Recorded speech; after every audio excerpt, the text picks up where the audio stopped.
Akorino man who has been trending after a photo of him in a nightclub went viral might be in trouble with Akorino celebrities like Karangu Muraya for tarnishing the name of the Akorino church.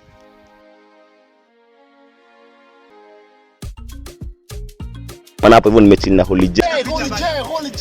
Subscribe to Holy J TV. Are you holy? Hello guys, and welcome back to Holy J TV. Of course, it's your boy Holy J, your number one infotainment news plug. Na manze, kama uja subscribe kwa hii channel, kindly consider doing that because great content is coming, and thank you so much manze. Ile support mnaendelea kunionyesha as usual. I salute you guys. So kumekuwa hii story imekuwa ikitrend for some time.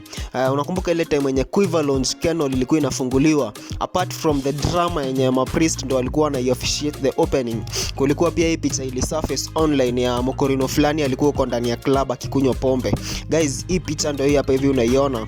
Na hii story ili trend sana pale mtandaoni, but ilifunikwa sana na hiyo story ya venye club ilifunguliwa na priest. So hii story imetokea tena juzi after this guy has been caught again in another club in Roiro. Na kumekuwa hizi story watu wanauliza what is happening to the Akorino church, kwa sababu of late tumeona stories kama hizo, kama ule manzi mwenye anauza pombe nini. Na kitambo some years back aungewahi sikia story ya Akorino akifanya ama akiwa involved in such businesses ama akikunywa pombe to make it worse. But saizi tunaona anakunywa na hadi ana pose for a photo unapologetically, na ime-raise reactions sana pale mtandaoni. Watu wanauliza where are the celebrities wenye ni Akorino kama Karangu, Muraya na Martin wa Janet. Ndio wanafaa kute huyu jamaa wamwambie what you are doing is wrong na arudishwe kanisa. Kama anataka kuendelea na hiyo mienendo yake, basi aweze kutoa hiyo Kilemba na anaweza endelea na shughuli zake.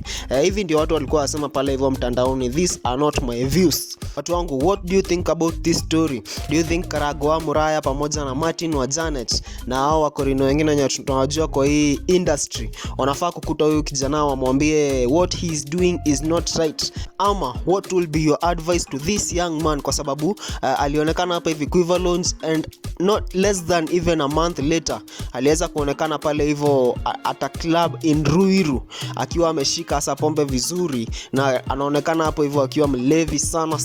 What will be your advice to him? Do you think he's a member of the Akorino church ama tu hiyo ameiva for formality? Comment down there, tell us what you think about this story. Tuendelea kusubscribe, like, share, comment. Tunaendelea kusonga vizuri. In the meantime, it's been your boy Holy J, and adios. I'm gonna see you guys in the next video.